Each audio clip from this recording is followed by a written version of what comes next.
Isa pong magandang hapon sa inyong lahat mga kaibigan. Ayan, atin pong mabilisan upang tayo po ay makarami. Kumusta po kayo? Nawa po ay nasa mabuting kalagayan lamang po kayo at patuloy po natin ding ipanalangin ang ating mga kababayan na nasalanta ng bagyo. Ano po? At sa hapon pong ito, inaanyayahan ko po kayo na buksan po natin ang ating mga Biblia sa Lucas chapter 10, verse 38 to 42. Ang title po nito ay Dumalaw si Jesus kina Marta at Maria. Verse 38, nagpatuloy si Jesus at ang kanyang mga alagad sa kanilang paglalakbay at pumasok sa isang nayon. Malugod siyang tinanggap ng isang babaeng nagngangalang Marta sa tahanan nito. Ang babaeng ito ay may isang kapatid na Maria ang pangalan. Naupo ito sa paanan ng Panginoon at nakinig sa kanyang itinuturo. Alalang-alala si Marta sapagkat kulang ang kanyang katawan sa paghahanda, kaya't lumapit siya kay Jesus at ang wika, Panginoon, sabihin po ninyo sa kapatid kong tulungan naman ako. Ngunit sinagot siya ng Panginoon, Marta, Marta, naliligalig ka at abalang-abala sa maraming bagay, ngunit isa lamang ang talagang kailangan. Pinili ni Maria ang lalong mabuti at ito'y hindi aalisin sa kanya. Purihin po ang Panginoon sa hapong ito sa pagkabasa po natin ng kanyang salita. At tignan po natin sa ating nabasa na salita ng Diyos kung nasaan tayo, kung tayo ba ay na kay Marta o kung tayo ba ay na kay Maria. Alam niyo po na ang Diyos ay kilala po tayong lahat at alam po ng Diyos kung sino po ang priority sa ating buhay at binibigyan natin ng mas maraming panahon. Alam niyo po, itong ating nabasa, nakita ko po dito na ang ating Panginoong Hesus ay nandito sa lupa ng mga panahon na yun sa aklat ng Lucas. At siya po ay nagtuturo na, nagbibigay na ng mensahe, nagpapakilala na merong isang Hesus na dumating upang iligtas ang mga tao, ang mga makasalanan. At itong si Maria, marahil sa aking sariling paradigm lang mga kaibigan. Naririnig na ito ni Maria at nais pa niyang makilala ang Panginoon at lalo pa niyang marinig kung ano ba talaga ang nais na mensahe ng Diyos na nais na ipahayag sa kanila kung bakit ang Diyos ay pumunta doon sa kanilang lugar. At ito naman si Marta, ang una niyang naisip, ay pagkain. Siyempre pag may bisita, number one, ang unang kaisipan ni Marta ay yung pagkain. Paghahanda ng pagkain ang mga bisita, ang Panginoong Hesus at ang kanyang mga alagad. Ngunit ang sabi ng Panginoon, ang pinakamainam ay yung ginawa ni Maria, yung makinig at doon pa siya naupo sa paanan. Talagang interesado si Maria na makinig sa mensahe ni Hesus. Ano po, sa panahon po natin, nasaan na po ba tayo ngayon? Na kay Marta pa ba o kay Maria na?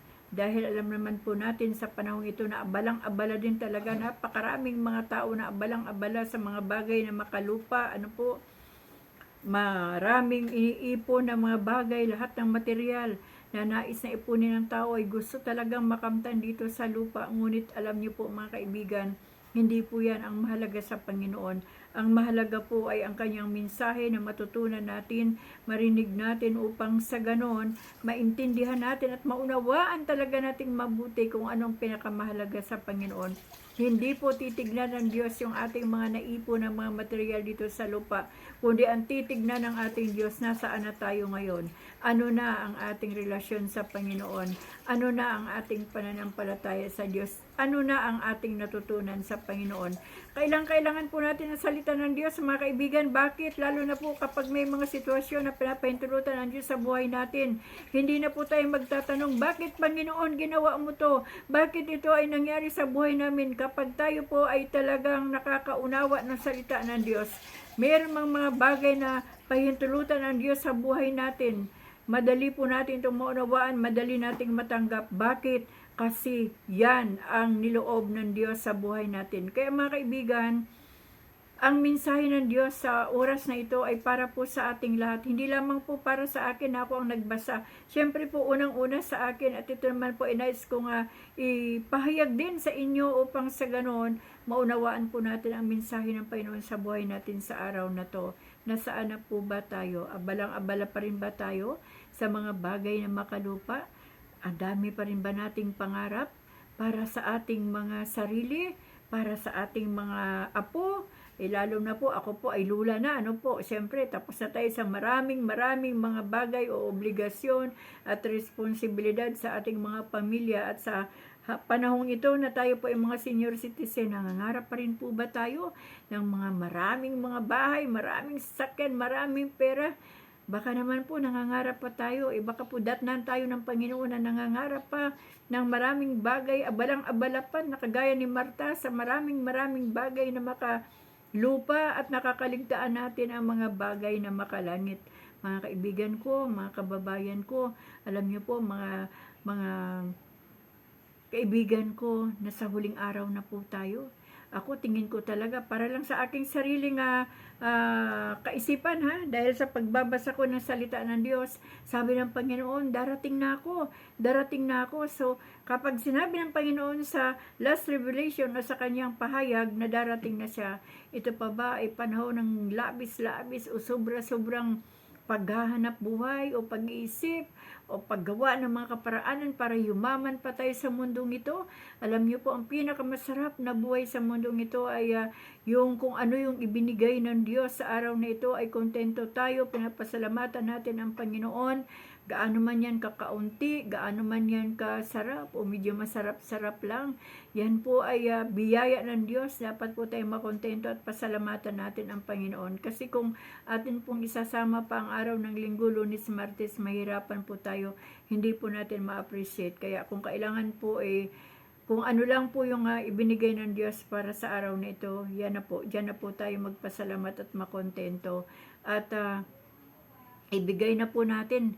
Naalala ko nung araw nung ako po ay worker pa sa church, sabi po namin, ibigay na natin yung the best sa Panginoon. Talagang hindi po talaga natin kayang ibigay yung the best, pero yung the best ng Diyos kaya niyang ibigay sa atin. Kaya habang tayo po ay nakakapagsalita pa, unahin po talaga natin ang Panginoon. Patuloy tayong magbasa ng salita ng Diyos. Ibahagi natin yung mensahe na ating natatanggap bawat araw mula sa Panginoon, upang sa ganon, kung sino man ang mga tao na talagang merong mga kabigatan o baka naliligaw na ng landas o baka yung buong oras nila, buong panahon nila ay ibinigay na sa paghahangad ng mga bagay dito sa lupa, nawa ay wag naman. Dahil ang mga bagay na yan kung minsan o kadalasan ayan pa ang nagiging sanhi na tayo po ay maiwan. Kaya mga kaibigan, wag po natin gayahin si Marta, wag po tayong magpakaabala sa kung anumang mga bagay, wag po nating utusan, lalo ang Diyos. Alam niyo po, si Marta inutusan ang Panginoon ni Panginoon, kasi alam niya na hindi sa susundin ni Maria, at alam niya na ang Diyos lang ang pwedeng magpasunod kay Maria. Gano'n naman pala kung ang Diyos ang kayang magpasunod kay Maria, bakit hindi tayo sumunod sa Panginoon? Hindi na natin kailangan ang kung sino pa man para tayo po ay sumunod sa Panginoon.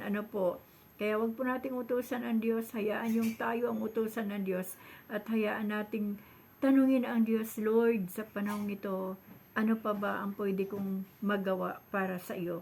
Wag yung, Lord, kulang pa gusto ko pa talaga mapuno yung lahat ng timba namin, lahat ng aparador namin, lahat ng sako namin, kulang pa.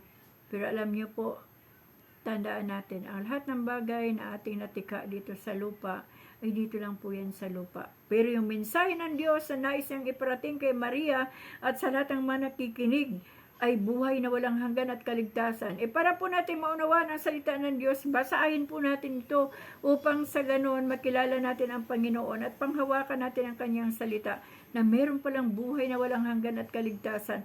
Meron palang Jesus ang tagapagligtas. John 3:16, ayan, basahin niyo po yan.